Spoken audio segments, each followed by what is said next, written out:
5ই August যে মহান বিপ্লবের মধ্য দিয়ে বাংলাদেশ পুনরায় স্বাধীন হয়েছে, এই স্বাধীনতা যুদ্ধে যে সহস্র দামাল সন্তান নিহত হয়েছে তাদের আত্মার মাগফিরাত কামনা করছি। সংগ্রামী সাথী বন্ধুরা, আজকে আমরা স্বাধীন দেশে বাস করছি, মুক্তভাবে কথা বলতে পারছি। আপনারা জানেন 5ই আগস্ট থেকে আজ পর্যন্ত বাংলাদেশে কোনো পুলিশ ছিল না। আজ গতকাল থেকে পুলিশ কার্যক্রম শুরু করেছে, এখনো পুরোপুরি কার্যক্রম শুরু করেনি। তাই আমাদের নেতা তারেক রহমানের নির্দেশে আমরা পাড়া মহল্লা বাজার পাহারা দিচ্ছি এবং আমাদের এই স্বাধীনতার যে সুফল, এই সুফলকে কিছু কুচক্রী নস্যাৎ করতে চাই। এই নস্যাৎ করার উদ্দেশ্যে চাঁদাবাজি অগ্নিসংযোগ করতে পারে।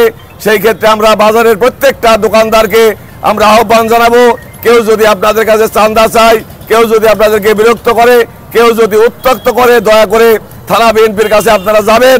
আমরা আপনাদের সর্বাত্মক সহযোগিতা করব।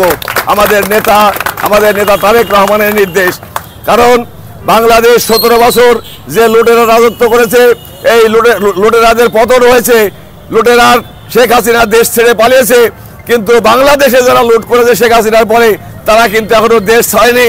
তারা আবার নতুন করে হিন্দুদের বাড়িতে অগ্নিসংযোগ, খ্রিস্টানদের বাড়িতে অগ্নিসংযোগ এবং লুটপাট করে সারা বিশ্বকে জানাতে যাচ্ছে যে ছাত্রদের যে সংগ্রাম, এই সংগ্রামটাকে তারা নস্যাৎ করতে যাচ্ছে।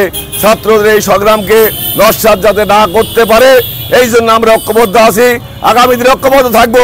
আগামী 15ই আগস্ট আপনাদেরকে উদাত্ত আহ্বান জানাবো, আপনারা জনসাধারণ রাস্তায় নেমে এসে ছাত্র জনতার একটা মহা বিজয় পালন করবেন। এই আহ্বান আমি আমার সংক্ষিপ্ত বক্তব্য শেষ করছি। ধন্যবাদ সবাইকে। আজকের উদ্দেশ্য যেহেতু দোকানে চাঁদাবাজি যাতে না হয়, বাজারে শান্তি ফিরে আসে, এইটাই আমাদের আজকের মূল উদ্দেশ্য। এবং 15ই আগস্ট উপলক্ষে কিন্তু ব্যাপক চাঁদাবাজি হয়। সামনে যেহেতু 15ই আগস্ট, কেউ যদি চাঁদাবাজি না করতে পারে, এই জন্যই আমরা কিন্তু মূলত আসছি।